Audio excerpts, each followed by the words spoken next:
পুজো দিতে গিয়ে এইভাবে মাছের খপ্পরে পড়তে হবে আমরা ভাবতে পারিনি। চলো তোমাদের প্রথম থেকে বলি। Hare Krishna, Radhe Radhe guys, welcome to my blog. তো আজকে আমি যাবো উলুবেড়িয়ায় কালীবাড়িতে পুজো দিতে। তো আমি এখন রেডি বেরিয়ে পড়েছি। সে এখন ফোন করছে যাওয়ার জন্য, কিন্তু আমি একটু পরে বেরোবো, কারণ আমি চাই না, কিছুক্ষণ ওয়েট করতে হবে। তো আমি রেডি হয়ে বেরিয়ে পড়েছি, আর ও দাঁড়িয়ে আছে, আমাকে ফোন করেছিল ওখানে।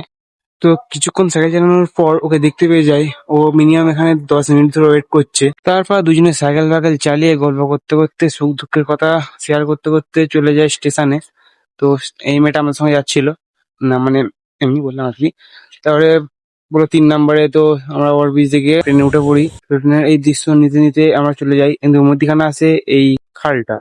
তো এটা একটু ভয়ানক ছিল, মানে নিচে দিকে গেলে ভয় লাগতো। তো অবশেষে আমরা নামলাম ফুলেশ্বরে। এই বাঁ দিকের মেলে নিচে দিয়ে আমাদের যেতে হবে।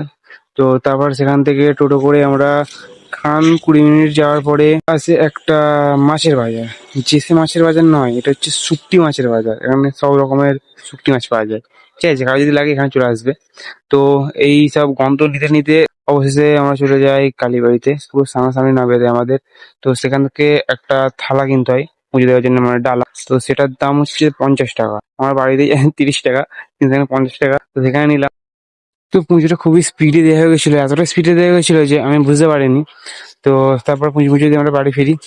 তো আজকের ব্লগ এখানেই শেষ করছি, দেখা হবে নেক্সট ভিডিওতে। Bye bye.